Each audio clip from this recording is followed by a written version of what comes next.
नमः श्रीवर्धमानाय निर्धूत कलिलात्मनि सालोकानां त्रिलोकानां यद्विद्यादर्पणायते यद्विद्यादर्पणायते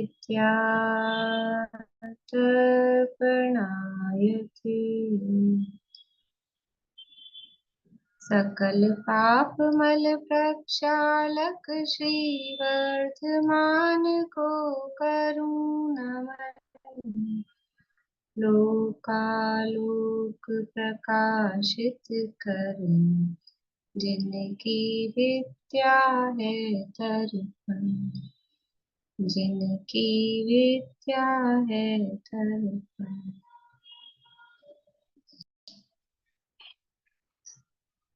रत्नकरण शावकाचार्य नामक ये ग्रंथ है, आचार्य सुमंतभद्र स्वामी महाराज द्वारा रचित।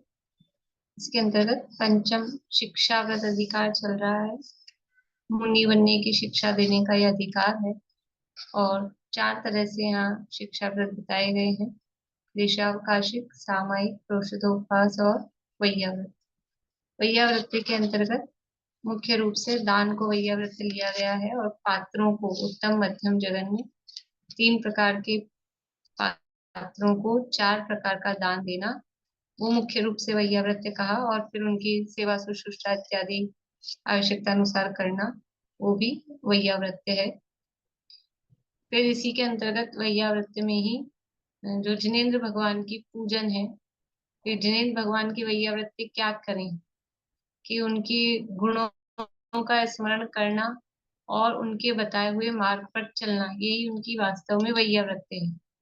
जैसे कभी कभी ऐसा होता है, कोई बड़े बड़े मतलब पूज्य व्यक्ति हमसे हम कहें हम आपकी क्या सेवा करें, या कोई बड़ा व्यक्ति हो, बड़ा व्यक्ति मतलब उम्र में भी बड़ा हो और पद में भी बड़ा हो और प्रतिष्ठा में, रुपया पैसे धन दौलत इत्यादि में भी बड़ा हो, तो कोई उनसे पूछे हम आपकी क्या सेवा करें, कि हम तो हमारा कहना मानो। बड़े बड़े लोग क्या कहते हैं, मतलब गुरुजन क्या कहते हैं कि हमारी क्या सेवा करो, या हाथ पाँव मत दबाओ हमारे, वो नहीं चाहिए, रुपया पैसा भी मत दो, वो भी नहीं चाहिए, लेकिन हमारी बात मानो, कहना मानो, वो हमारी सेवा है। और कोई कहना तो नहीं माने जी नहीं। दादा देते हैं ऐसे उदाहरण कि बैठ के पाँव दबाता रहे, पिताजी कहें बेटा एक गिलास पानी ला दे, कि नहीं मैं तो आपकी सेवा कर रहा हूँ, पैर दबा रहा हूँ। फिर पिताजी कहें एक गिलास पानी ला दे बेटा, प्यास लग रही है, कि नहीं मैं तो पैर दबा रहा हूँ। पैर ही दबाता रहे, पिताजी प्यास से मरते रहे, तो उसका नाम सेवा है क्या? तो सेवा का क्या मतलब है वैया प्रत्यय का, कि कहना माने, उनकी बात माने। तो जिनेंद्र भगवान ने जो मार्ग बताया है उस मार्ग पर चलें, और जिनेंद्र भगवान का बहुमान हमारे हृदय में रहे। बहुमान हृदय में रहेगा तो अपने आप ही उनकी बात की वैल्यू आएगी ना। बात किसी की बात की वैल्यू कब आएगी?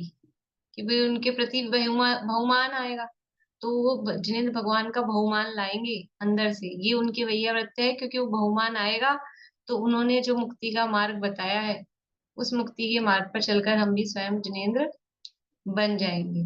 तो जिनेंद्र भगवान के गुणानुवाद रूप जो पूजन है, वो भी वैया वृत्ति के अंतर्गत यहाँ लिया गया है। तो जिन्हें किसकी पूजन करनी चाहिए, तो देवाधिदेव जिनेंद्र भगवान की। तो देवाधिदेव का स्वरूप बताया और साथ में नव देवता भी पूज्य हैं, तो नव देवताओं का स्वरूप बताया। और फिर वो पूजन कैसी है, वो यहाँ पर वो यानी पूजन का क्या प्रयोजन है, या वो पूजन कैसी है, उसकी क्या विशेषताएं हैं, वो 3 विशेषताएं यहाँ पर बताई है। क्या क्या 3 विशेषताएं बताई हैं श्लोक में? श्लोक पाठ बाद में करेंगे, इसलिए मैं पहले पूछ रही हूँ। पलटना पड़ रहा है, 2-3 दिन से चल रहा है अपना।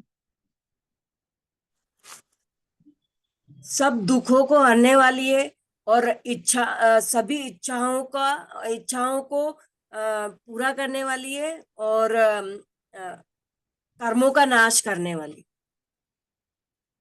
कर्मण कर्मों का नाम है काम वासना का विषय वासनाओं का नाश करने। नाश करने वाला। बढ़िया। ये यहाँ श्लोक में कहा गया है, और ऐसी जो पूजन है वो नित्य करनी चाहिए। श्लोक नंबर 119 है, उसका पाठ करते हैं। पेज नंबर 197, 197 पर श्लोक है। देवाधिदेव चरणे परिचरणं सर्व दुःख निर्हरणं काम दुहि काम दाहिनी परिचिनुयादादृतो नित्यम। परिचिनुयाद्रतो, आदर पूर्वक, ये बात लिखी। यद्यपि पूजन का मतलब ही है भगवान के गुणों में आदर का भाव, लेकिन वो अंदर आदर का भाव होगा तो बाहर में भी आदर पूर्वक। ऐसा नहीं कि लो भाई पटक दिए चावल लाके। कुछ लोग चढ़ाते भी ऐसे हैं कि कैसे। तो आदर से जो सामग्री भी यदि चढ़ाई जा रही है, बाहर में भी जो द्रव्य इत्यादि, वो भी विनय भाव पूर्वक आदर पूर्वक करना चाहिए। मन में तो है ही गुणों का स्मरण रूप आदर भाव, वो है ही।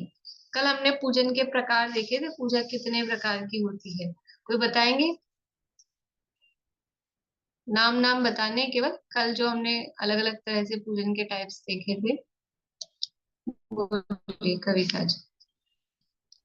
मैम एक तो व्यवहार पूजा, उसमें पूजा निश्चय और व्यवहार पूजा बताई थी। उसमें फिर है ना द्रव्य और भाव पूजा अमित गति श्रावकचार के अनुसार थी। और वसुनंदी श्रावकचार के अनुसार सचित अचित और मिश्र पूजा थी।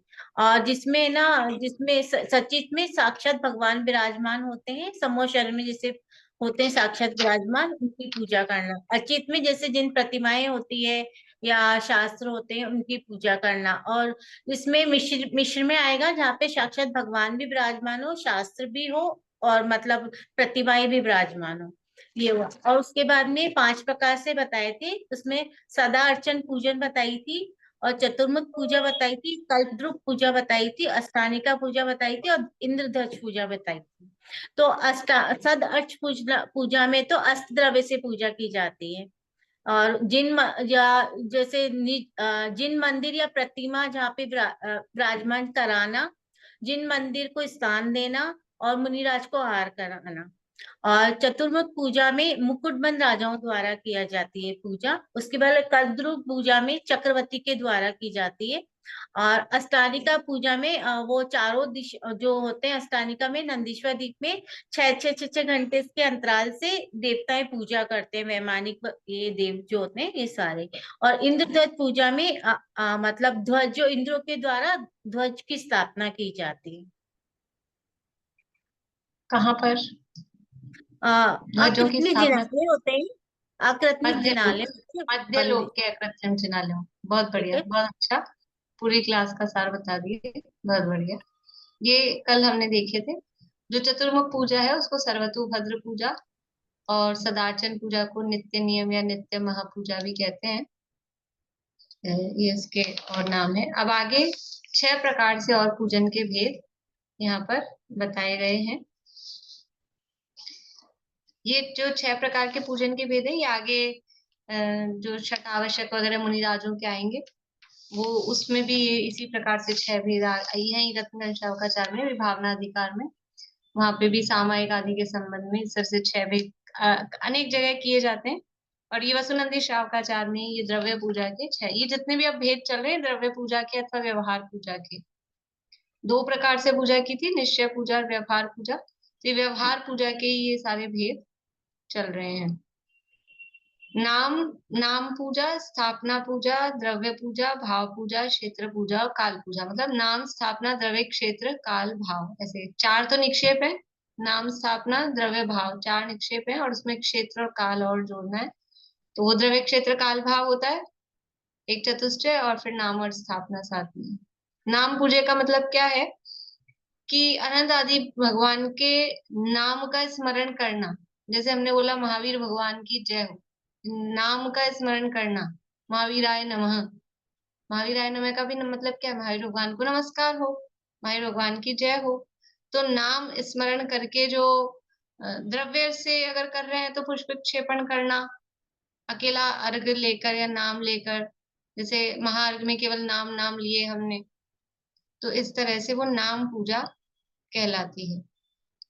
फिर है स्थापना पूजा। स्थापना पूजा, जो स्थापना निक्षेप है वही स्थापना पूजा की दो प्रकार से की जाती है। एक तो तदाकार रूप या सद्भाव स्थापना, और दूसरी अतदाकार रूप या असद्भाव स्थापना। स्थापना पूजा दो प्रकार से है, तदाकार और अतदाकार, अथवा इसी के दूसरे नाम है सद्भाव स्थापना और असद्भाव स्थापना।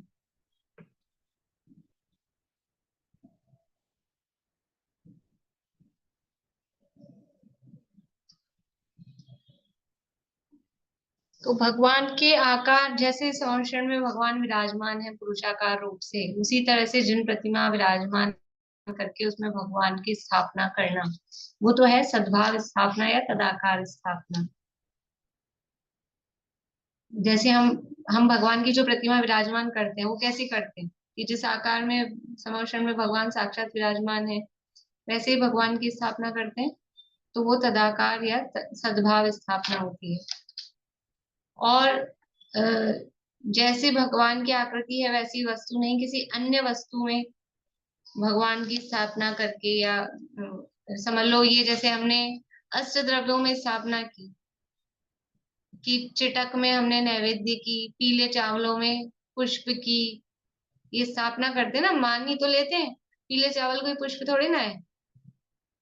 पीली चिटक में दीप की, ये इस तरह से हम असद्भाव रूप या अतदाकार स्थापना करते हैं। और यहाँ इस प्रकरण में विशेष ये लिखा कि जहाँ साक्षात भगवान विराजमान है, ये वसुनंदी शावकाचार्य में लिखा है कि जहाँ साक्षात भगवान विराजमान है, यानी मूर्ति विराज, साक्षात भगवान मतलब जहाँ मूर्ति भगवान की प्रतिमा है वहां पर ये अतदाकार रूप असद्भाव स्थापना जो लौंग में ठोने में जो अलग से की जाती है वो नहीं करनी चाहिए। जब भगवान विराजमान ही है तो फिर अलग से वो लौंग लौंग में या चावलों में जिसमें भी करके करते हैं ना, तो उसमें फिर अलग से स्थापना नहीं करनी चाहिए। तो नाम पूजा, स्थापना पूजा। द्रव्य पूजा का क्या मतलब है? जो जल चंदन अक्षत आदि जो समर्पण करके, अथवा शरीर से खड़े होना, अष्टांग नमस्कार करना, हाथ जोड़ना, आवर्त आदि करना, ये सब जो क्रियाएं हैं, और मुंह से शब्द बोलना, ये सब द्रव्य पूजा के अंतर्गत आता है। यानी बाहर में अष्ट द्रव्य चढ़ाना और शरीर वचन की जो क्रिया कर रहे हैं हम, वो सब द्रव्य पूजा के अंतर्गत आएगा।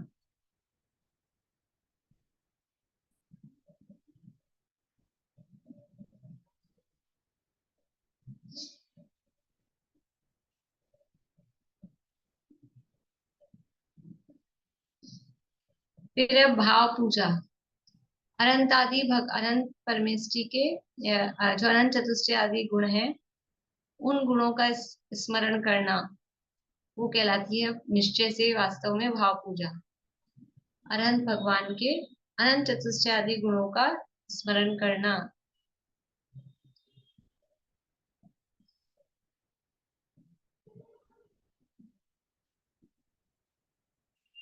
वो भाव पूजा है।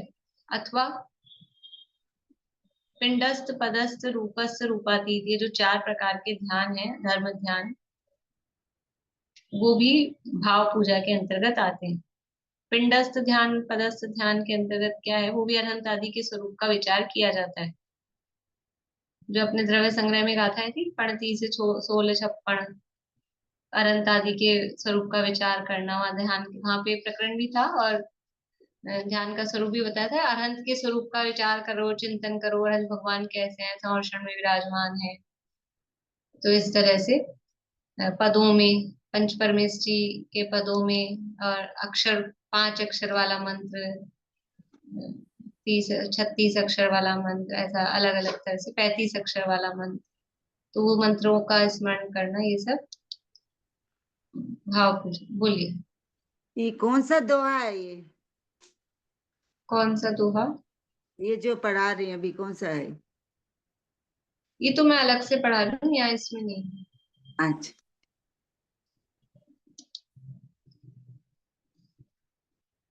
तो भाव पूजा के अंतर्गत भगवान के जो अनंत चतुष्टय आदि गुणों का अथवा स्मरण करना अथवा भगवान का ध्यान करना, तो ध्यान के अंतर्गत पिंडस पदस आदि रूप से ध्यान करना, ये भाव पूजा है। क्षेत्र पूजा क्या होगी? सरल है। क्षेत्र पूजा अर्थात हाँ, जो निर्वाण भूमियां हैं, सिद्ध क्षेत्र हैं, अतिशय क्षेत्र हैं, इनकी जो पूजा की जाती है, पंच कल्याणक जो क्षेत्र हैं तीर्थंकरों के, वो सब कहलाती है क्षेत्र पूजा। देखो, एक होता है निर्वाण क्षेत्र, एक होता है सिद्ध क्षेत्र, एक होता है अतिशय क्षेत्र। क्या अंतर है इनमें? निर्वाण क्षेत्र, सिद्ध क्षेत्र, अतिशय क्षेत्र किसे किसे कहते हैं?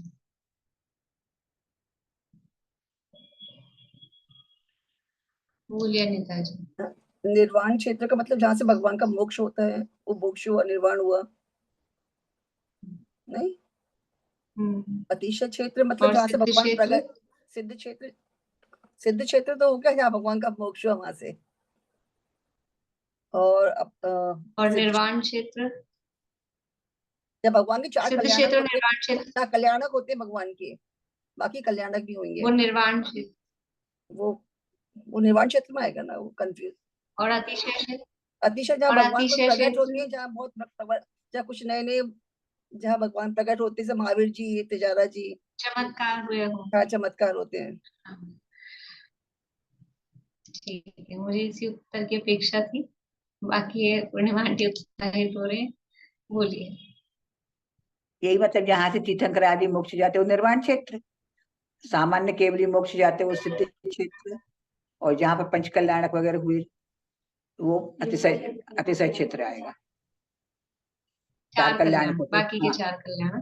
चार कल्याणक होते। बढ़िया। देखो, निर्वाण क्षेत्र और सिद्ध क्षेत्र में सामान्य रूप से कोई अंतर नहीं दिखता है अपने को। निर्वाण का मतलब भी मोक्ष और सिद्ध क्षेत्र का मतलब भी मोक्ष वही है, लेकिन इसमें अंतर ये करते हैं कि जहाँ से तीर्थंकर मोक्ष गए हैं वो तो कहलाती है निर्वाण भूमियां, निर्वाण क्षेत्र। तो निर्वाण क्षेत्र की पूजन में किसकी पूजन आती है? सम्मेद गढ़ गिरनार चंपा पावापुरी कैलाश को पूजू सदा 24 दिन निर्वाण भूमि निवास को। तो निर्वाण क्षेत्र में जहां पर से 24 तीर्थंकर मोक्ष गए हैं, तो सम्मेद शिखर, गिरनारगिरी, कैलाशगिरी, चंपापुर, पावापुर, ये कहलाते हैं निर्वाण क्षेत्र। ठीक है, जहां से तीर्थंकर मोक्ष गए हैं वो कहलाते हैं निर्वाण क्षेत्र। वास्तव में शाश्वत निर्वाण क्षेत्र तो सम्मेद शिखर ही है।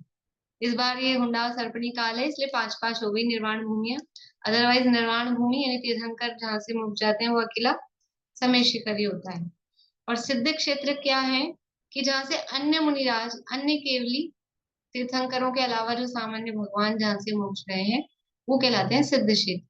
तो जो निर्वाण क्षेत्र है, सुनना मेरी बात ध्यान से, लिख लेना फिर, जो निर्वाण क्षेत्र है वो सब सिद्ध क्षेत्र है, हाँ या नहीं है?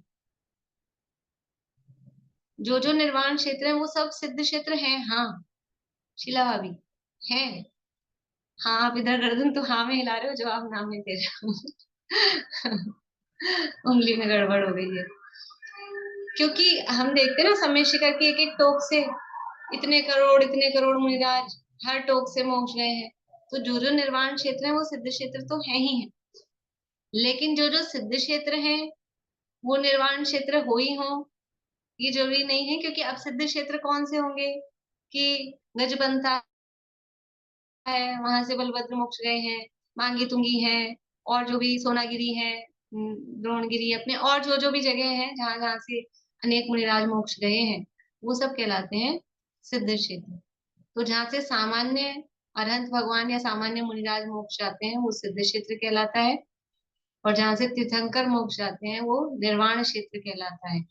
और अतिशय क्षेत्र, वास्तव में अतिशय क्या है? मूर्ति प्रकट हुई हो और कुछ गाय का दूध निकलने लग गया अपने आप ही, ये चमत्कार नहीं है। वास्तव में चमत्कार क्या है? ये तीर्थंकरों के कल्याणक होना। 6 माह पहले से रत्नों की वर्षा हो रही है, इससे बड़ा चमत्कार है? गाय के थन में से दूध निकलने में क्या चमत्कार है? वो तो है ही दूध निकलने के लिए। गाय के थन में से तो दूध ही निकलेगा, वो क्या चमत्कार है वास्तव में? कि 6 महीने पहले से रत्नों की वर्षा हो रही है, 15 महीने तक रत्नों की वर्षा हो रही है, ये चमत्कार है। माता को 16 स्वप्न आ रहे हैं, और सब जगह अच्छा वातावरण हो गया है, ये चमत्कार है। स्वर्ग से 1,00,000 योजन का ऐरावत हाथी और पूरी इंद्र की सतरंगिणी सेना और वो आके जन्माभिषेक कर रही है, ये चमत्कार है। तो तीर्थंकरों के जो 4 कल्याणक जहां हुए हों वो क्षेत्र कहलाते हैं अतिशय क्षेत्र। गर्भ, जन्म, तप और ज्ञान, केवल ज्ञान से बड़ा क्या चमत्कार है दुनिया में? अभी आज ही आएगा कार्तिकेय अनुप्रेक्षा में केवल ज्ञान का स्वरूप। इस केवल ज्ञान से बड़ा क्या चमत्कार है? इससे बड़ा कोई आश्चर्य है? जहाँ लोकालोक के समस्त पदार्थ एक साथ एक समय में ऐसे क्लियर, एक एक कोने कोने को, चप्पे चप्पे को, अणु अणु को जहां जाना जाए, उसका हर समय का परिणमन, भूतकाल के अनंत समयों का परिणमन, भविष्य काल के अनंत समयों का परिणमन, जो एकदम स्पष्ट क्लियर, कोई चश्मा वश्मा लगाए बिना, कोई लेंस लगाए बिना, कोई माइक्रोस्कोप लगाए बिना, जो क्लियर दिखाई देता है, क्लियर सुनाई देता है, वो चमत्कार है। तो जहां तीर्थंकरों के 4 कल्याणक हुए हों वो क्षेत्र कहलाते हैं अतिशय क्षेत्र। अब ये तो हमने दुनिया में कहीं जमीन में से निकल गई, कहीं कुछ तो उसको चमत्कार कह दिया है, ये तो बहुत स्थूल उपचरित अतिशय क्षेत्र हैं, अब पड़ गया है उनका नाम, ये जो अतिशय क्षेत्र जो दुनिया में कहलाते हैं। अब ये जो असली अतिशय क्षेत्र है इनको हम जानते ही नहीं है।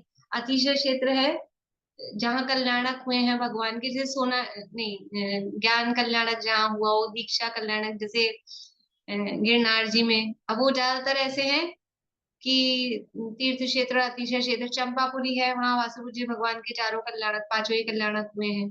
तो चंपापुरी तीर्थ क्षेत्र भी है, सिद्ध क्षेत्र भी है, अतिशय क्षेत्र भी है। अयोध्या जहाँ तीर्थंकरों के जन्म हुए हैं, श्रावस्ती, कौशाम्बी, वाराणसी, जहां जहां भी जन्म तीर्थंकरों के हुए हैं, शौरीपुर, ये सब है अतिशय क्षेत्र। जहां भगवान ने दीक्षा ली है वो अतिशय क्षेत्र, जहां केवल ज्ञान प्रकट हुआ है वो अतिशय क्षेत्र है। तो ये क्षेत्रों की पूजन करना। और इसके अलावा एक शब्द और आता है तीर्थ क्षेत्र। तीर्थ क्षेत्र क्या है कि ये सब तीर्थ हैं, जिससे तिरा जाए वो तीर्थ। तो ये सब क्षेत्र हमारे भाव भूमि, हमारे भाव विशुद्ध करने में कारण होते हैं, हमारे तिरने में कारण होते हैं। यहाँ पर जीव, यहाँ से जीव तिरे हैं, यहाँ से जीव मोक्ष गए हैं। सिद्ध क्षेत्रों को भी तीर्थ क्षेत्र कह सकते हैं कि जहाँ से बैठकर जीवों ने मोक्ष की प्राप्ति की है। तो सामान्य रूप से जो सिद्ध क्षेत्र है, निर्वाण क्षेत्र है, अतिशय क्षेत्र है, वो सब तीर्थ क्षेत्र है। तो इनकी पूजन करना होती, राजगिरी तीर्थ क्षेत्र की पूजन है, सम्मेद शिखर की पूजन है, चंपापुरी की पूजन है। इस तरह से क्षेत्रों की जो पूजन की जाती है वो क्षेत्र पूजा कहलाती है। इसके बाद में है लास्ट काल पूजा। काल की भी पूजा, एक तो काल के नाम से डर लगता है, काल आ गया, तो ये काल का मतलब वो काल महाकाल मृत्यु वाला काल नहीं है। काल का मतलब यहाँ टाइम से, काल का मतलब है कौन से काल की पूजा करें, कौन से काल की पूजा करें, उत्सर्पणी काल की करें, अवसर्पणी काल की करें, कौन से काल की पूजा की जाए? काल पूजा का क्या मतलब है? बोलिए सुमन जी, कुछ कहेंगे आप? काल पूजा से क्या मतलब है? जिस काल में महापुरुषों का जन्म हुआ हो, तीर्थंकरों का जन्म हुआ हो। बढ़िया।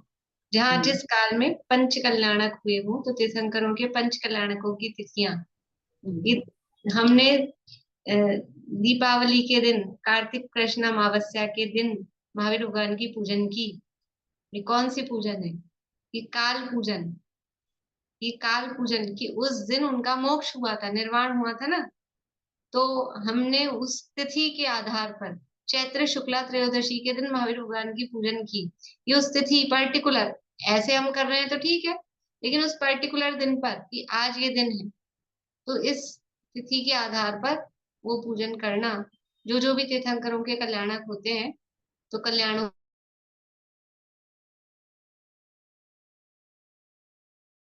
कहलाती है। इस तरह से ये 6 प्रकार से नाम स्थापना, द्रव्य, क्षेत्र, काल, भाव, या फिर नाम स्थापना, द्रव्य, भाव और क्षेत्र काल बाद में कर सकते हैं, कैसे भी लिख सकते हैं उसको। 6 प्रकार से पूजन की बात और बताई है। अब वास्तव में तो ये पूजा में प्रधानता किसकी है? सामग्री की प्रधानता है कि अपने भावों की प्रधानता है? सामग्री हो, उत्तम से उत्तम सामग्री हो। भावना यही बात है कि हम सामग्री चढ़ा रहे हैं तो भगवान के चरणों में सर्वोत्कृष्ट जो पॉसिबल, बेस्ट पॉसिबल हमारे पास उत्तम से उत्तम हो। और फिर भी हमारे पास नहीं होती तो भी पूजाओं में आप देखते होंगे कि हम भावना तो भा सकते हैं। कहाँ का तो हम जल लाएं, कहाँ का हम चंदन लाएं, भले ही हमारे पास है। लोग कहते हैं आप बड़ी मायाचारी करते हो, बोलते तो क्या हो, सुरतरु के सुमन समेत इस कल्प वृक्षों के फूल ला रहे हैं और चढ़ाते क्या हो पीले चावल, बोलते क्या हो बढ़िया बढ़िया नाम मिठाइयों के और चढ़ाते क्या हो चिटक। कि पहली बात तो वो सचित्र चीजें हैं तो चढ़ाने योग्य नहीं है। दूसरी बात, हम कह रहे हैं कंचन मणि में भृंगार तीरथ नीर भरा, हम कह रहे हैं हम सोने का कलश लाए हैं और मणियां जड़ी है उसमें, और आप तो लाए क्या हो, स्टील का है कलश आपका, वो भी काला पड़ रहा है। तो कि हम भावना तो उत्कृष्ट, हम भावना तो ये बात है ना, हम सोने का कलश लाएं उसमें मणियां जड़ी हुई, ये हमारी भावना है। अब ठीक है, हमारी कैपेसिटी जितनी है उतना ला रहे, और कैपेसिटी होती है तो उत्तम भी रत्न यानी बर्तन और सामग्री वो यूज में लेते हैं, तो कोई दिक्कत नहीं है। लेकिन ऐसा है कि हम सामग्री में ही लगे रहें, उन बर्तनों में ही लगे रहें और हमारा उपयोग उसी में टेंशन में लगा रहे, तो ऐसा नहीं। उपयोग भावों, इसलिए का भावों की प्रधानता है। हम चांदी के बर्तन लाके और चांदी की कुछ चिटक विटक लौंग बना के हम भगवान को तो देख नहीं रहे, हम ये देख रहे हैं कि लोग हमें देख रहे हैं कि नहीं देख रहे, तो फिर वो हमारे पूजन नहीं हो रही, वो मान विषय का पोषण होगा। इसलिए पूजन में भावों की प्रधानता है। उत्तम से उत्तम द्रव्य चढ़ाएं, उत्तम पात्रों में चढ़ाएं, लेकिन भाव हमारे विशुद्ध होने चाहिए। फिर बाद में सामग्री अपने पास अच्छी हो तो ठीक है, जैसी हो, ज्यादा हो कम हो जैसी भी हो, जैसे भाव हो उसके अनुसार हमें पूजन करनी चाहिए। द्रव्य पूजा की अपेक्षा से बात है। महावीर अष्टक में एक वो आता है छंद, मतलब एक श्लोक, यदर्चा भावेन प्रमुदित मनादर इह क्षणादासीत् स्वर्गी गुणगण समृद्ध सुख निध लभन्ते सद्भक्ता शिव सुख समाजम किं तदा महावीर स्वामी नयन पथगामी भवतु मे। कहानी है वो, सुनी होगी कुछ आप लोगों ने, सेठ जी वाली। वो सेठ जी दीपक जला के बैठे थे सामायिक करने, और पानी की प्यास प्यास पानी पानी करते करते मर गए, तो कुएं में जाके मेंढक बन गए, और फिर मेंढक बन गए, उनको जाति स्मरण हो गया, तो विपुलाचल पर्वत पर महावीर भगवान का समर्षण है। सच्ची कहानी है पुराणों की, कोई ऐसा कहानी के लिए कहानी नहीं है। तो महावीर भगवान का समर्षण आया विपुलाचल पर, तो राजा श्रेणिक अपने सारे लवाजमे के साथ, हाथी घोड़े सबके साथ में वहां जा रहा था समर्षण में। तो ये मेंढक को भी जाति स्मरण हो गया, पूर्व के संस्कार तो थे धर्म के, तो मुंह में फूल की पंखुड़ी दबा के मैं भी भगवान के समर्षण में जाऊं, फुदक फुदक के। इतना सा मेंढक वो जा रहा था, तो वो जा रहा था इधर, वो उनकी पूरी सेना चल रही थी, तो वो हाथी के पैर के नीचे आके, इतना सा मेंढक हाथी के पैर के नीचे आके दब के मर गया। बताओ, सामायिक करते करते मरा था, कहाँ गया होगा? लोग तो क्या सोचेंगे, सेठ जी सामायिक में मरे, स्वर्ग में इंद्र ही बने होंगे सीधे जाके। तब तो क्या बन गए, क्योंकि अंदर क्या चल रहा था, अंदर पानी पानी पानी पानी ये चल रहा था, तो कुएं में जाके मेंढक बन गए। और इतना सा मेंढक था और कुछ नहीं, फुदक फुदक के जा रहा था। अब जो उसकी समझ लो उसके क्या था, द्रव्य क्या ले जाता वो, तो एक फूल की पंखुड़ी मुंह में दबा के चल दिया। क्या कोई सोना चांदी हीरा जवाहरात, ये तो कुछ था नहीं। लेकिन भाव क्या थे, भगवान की भक्ति के भाव थे, बहुमान के भाव थे। अरे भगवान आए, समर्षण आए, चलो चलो चलो। तो हाथी के पैर के नीचे आके दबा, मर के क्या बना, सीधा स्वर्ग में पहुंचा। स्वर्ग में पहुंचा, वहां देव बना, और ये इनका लवाजमा पहुंचता राजा साहब का समर्षण में, उससे पहले वो देव जी जाके समर्षण में खड़े हो गए। ये कि जो यद अर्चा भावेन प्रमुदित मना, अर्चा पूजा के भाव से, प्रमुदित मन से, दरदुर मेंढक वो भी गया, और क्षणात आसीत स्वर्गी, क्षण में ही स्वर्ग में जाके आसीत हो गया, विराजमान हो गया। गुणगण समृद्ध सुख निधय, सुखों के निधान। ऐसा। तो आपके सद्भक्त लभंते सद्भक्ता शिव सुख समाजम की मुतदा। तो जब वो मेंढक इतना सा वो पूजा के भाव से जाके देव बन गया, तो हम तो आपके सद्भक्त हैं।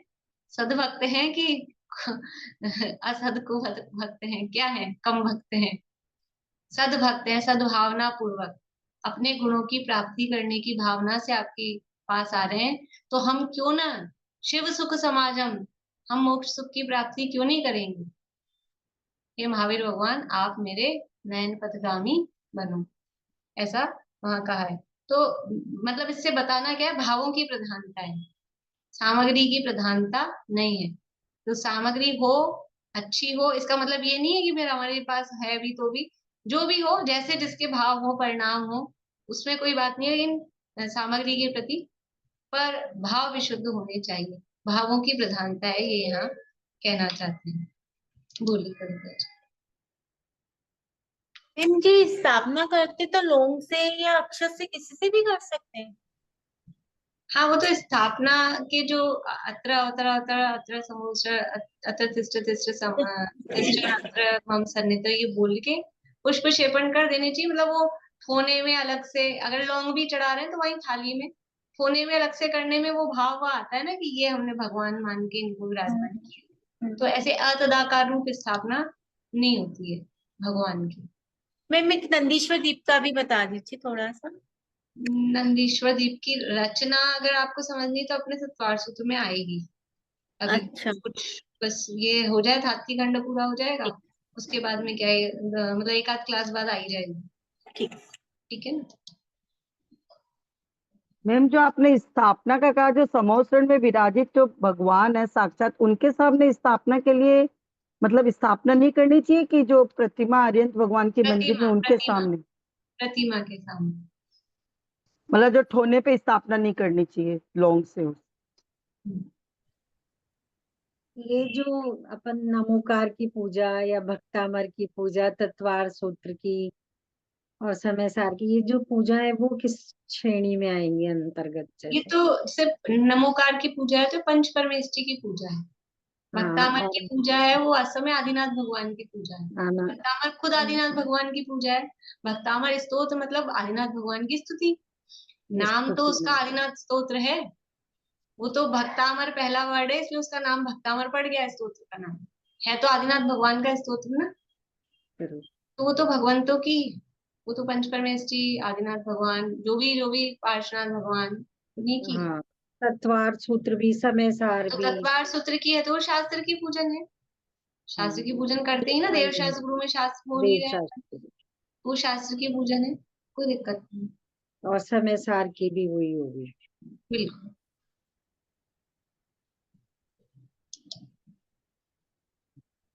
आप कह रहे हैं लौंग अगर ये ठोने में नहीं चढ़ानी चाहिए, तो फिर ये जो स्थापना करते हैं तो फिर इसको कैसे करना चाहिए?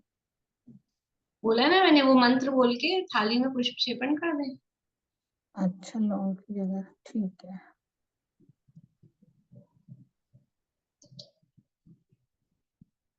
फिर भी जहाँ जो पद्धति अभी आगे यही आ रहा है, पूजा की जो विधि है, ले लेते हैं मन साथ में। ये तो पूजा के भेद की बात हुई, फिर पूजा की विधि। तो पूजा की विधि के अंतर्गत बड़ी समस्याएं होती हैं। लोग आते हैं पूछने, अभी भी आप लोग पूछने लगेंगे कुछ कि वो क्या क्या बनाए थाली में, स्वस्तिक बनाए तो इधर घुमाएं कि उधर घुमाएं, फिर उसमें 3 डॉट लगाएं कि 5 डॉट लगाएं, कि फिर ऊपर ही लगाएं कि साइड में भी लगाएं कि नीचे भी लगाएं, फिर चंद्र बनाए कि ओम भी लिखें, कि ये सब हर मंदिर में हर जगह अपनी अलग अलग पद्धति होती है।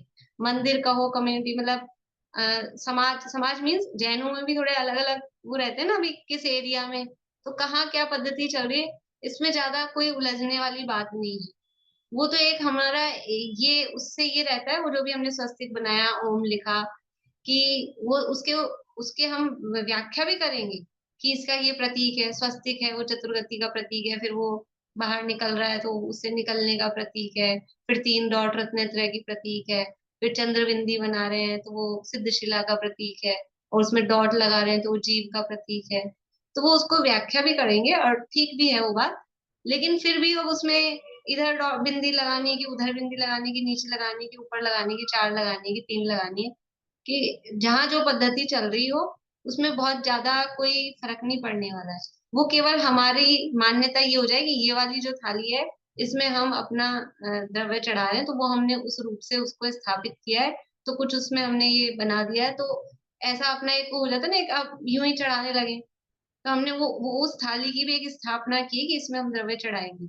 उसके प्रतीक के रूप में वो जो भी है ओम लिख दिया कि स्वस्तिक बना दिया, जो भी किया वो है। तो जहां जो पद्धति चलती हो उसमें कोई बहुत फर्क नहीं पड़ता, राइट हैंड पे रखनी है कि लेफ्ट हैंड पे रखनी है, कि जहां आपको हाथ को सुविधा हो रही हो उस साइड रख लो। कोई मतलब ऐसा नहीं है कि आपने इधर रखनी की उधर रखनी, उसमें परेशान हो रहे हो, फिर उपयोग उसी में जा रहा हो, फिर कंधा दुखने लगे, विधान में बैठ गए और वो बहुत दूर रख दी राइट लेफ्ट के चक्कर में। तो जहां आपको सुविधा हो वहां रख लो, इसमें कोई बहुत बड़ी बात नहीं होती। मतलब इन चीजों में ज्यादा उलझना, अ, अपने को पता हो इधर रखनी उधर रखनी और इजीली रख दें तो कोई बात नहीं। लेकिन कभी इधर उधर, अब मान लो ऐसे बैठते हैं कि बीच में थाली रखी है, एक आदमी इधर भी बैठेगा एक आदमी इधर भी बैठेगा, तो एक के राइट में होगी एक के लेफ्ट में होगी, अपने आप ही होगी, तो क्या करेगा, तो उस चक्कर में ही परेशान होते रहे। तो इन चीजों में ज्यादा, इसलिए ये बात इंपॉर्टेंट है ना, पूजा में भावों की प्रधानता है। अब कोई छूटा नहीं छूटा, हाथ लगाया नहीं लगाया, इसने लगाया कि नहीं उसने चढ़ाया नहीं, इसी में दिमाग लगाते रहे तो पूजन में क्या भाव आ रहे हैं क्या शब्द निकल गए वो चला ही जाए, ऐसा नहीं है। अब जो विधि है तो विधि भी अलग अलग तरह से, मतलब उसकी भी अलग अलग जगह थोड़ी थोड़ी पद्धतियां, द्रव्य तो लगभग सामान्य रूप से सब जगह सेम ही है, समझ लो पूरे ऑल ओवर इंडिया में या अपने जैन समाज में सब जगह, लेकिन विधि में थोड़ा थोड़ा सा अंतर ऐसे रहता है। एक तो टाइम पीरियड के हिसाब से हमने विधि को शॉर्ट शॉर्ट शॉर्ट कर दिया है। जब हम बचपन में हमने पूजन सीखी थी तो सबसे पहले विनय पाठ बोल के फिर नौवा नमोकार मंत्र बोलते थे, और फिर देवशास्त्र गुरु की पूजन के बाद में फिर नौवा नमोकार मंत्र मतलब कायोत्सर्ग, और उसके बाद में लास्ट में शांति पाठ के बाद में कायोत्सर्ग। अब तो केवल एक ही बार रह गया, लास्ट में ही कायोत्सर्ग, और प्रक्षाल के समय अलग, पहले वहां कायोत्सर्ग, तो 4-5 बार का कायोत्सर्ग होता था, अब कहीं नहीं होता, अब केवल शांति पाठ जब होता है तब कायोत्सर्ग होता है। तो ये तो हमने शॉर्ट भी कर दिया, फिर भी जहाँ जो पद्धति कहीं खड़े होकर करने की है, कहीं बैठकर करने की है, कहीं मार्ग में खड़े होते हैं कहीं नहीं खड़े होते हैं, तो इसमें ज्यादा आग्रह नहीं होना चाहिए। अगर सब खड़े हो रहे हैं तो अपन भी खड़े हो, अब सब बैठे हैं और बीच में से अपन ही खड़े हो गए तो लोगों के आगे आ जाएंगे, तो वो भी देखना। फिर अगर आपको अलग से खड़े होना है तो फिर साइड में जाके खड़े हो। तो इन चीजों में मतलब इस तरह का आग्रह नहीं होना चाहिए, जहां जिस तरह से हो रहा हो वो उस तरह से उसको देख लेना चाहिए। तो अलग अलग क्षेत्र काल के आधार पर ये पूजन की विधियां अलग अलग होती रहती है। पर पूजन के मुख्य रूप से 5 अंग होते हैं, ये इसमें भी आगे आएगा। अभी तो यहाँ द्रव्यों की चर्चा है, तो या तो अपन यही कर लेते हैं, सरल है अभी, या फिर पहले अंगों की चर्चा। देखो 5 अंग होते हैं पूजन के: आह्वानन, स्थापन, सन्निधिकरण, पूजन और विसर्जन। आह्वानन, स्थापन,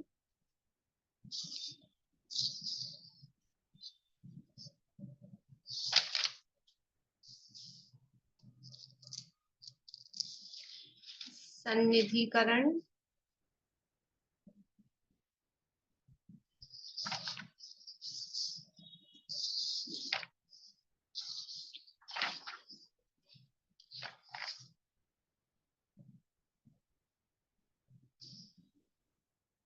पूजन और विसर्जन।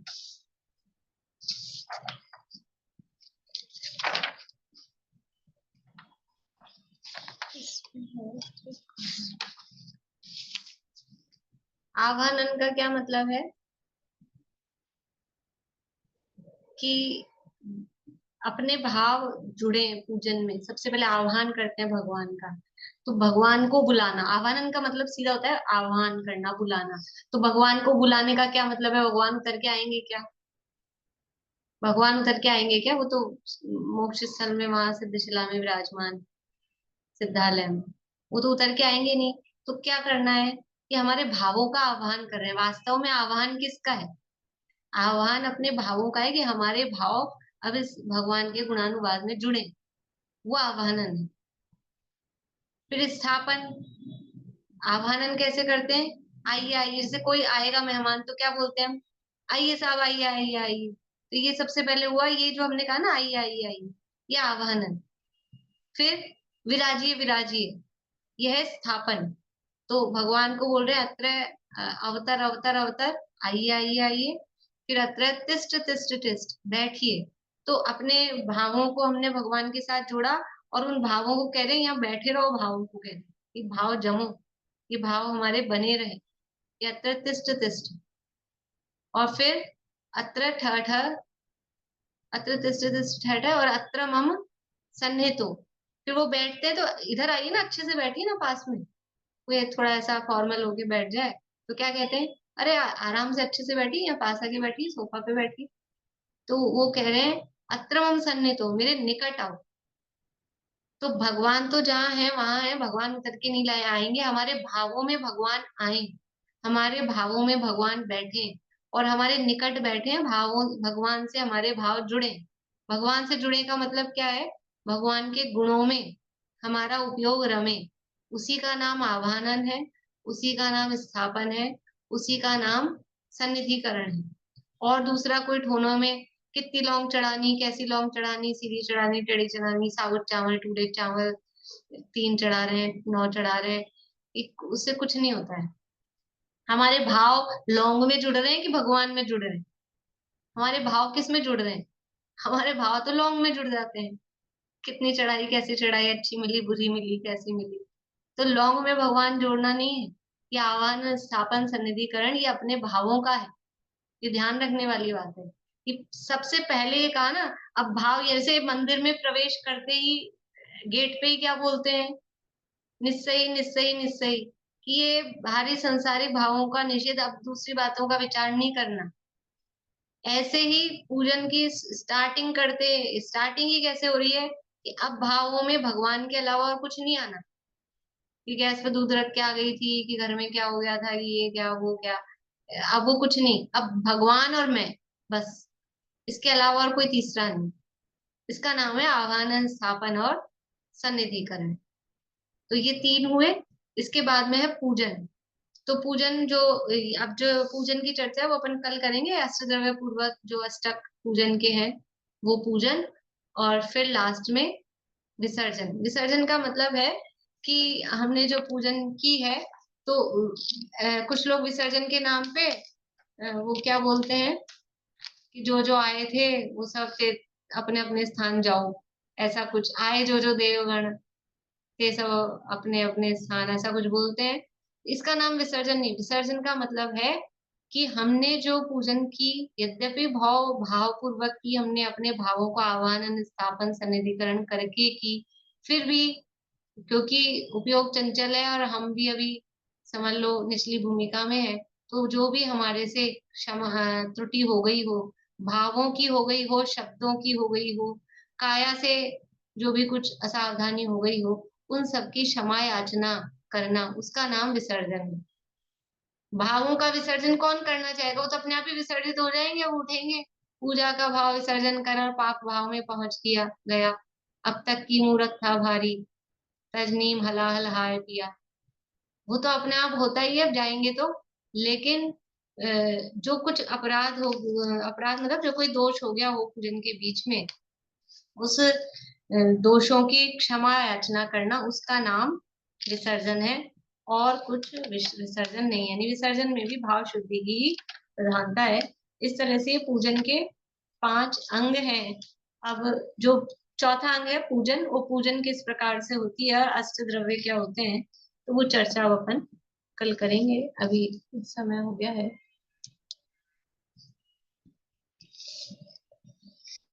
अपन जो लास्ट में बोलते हैं बिन जाने व जान के रही टूट जो कोई, तो वो बोल, यही तो है क्षमापना, यही विसर्जन।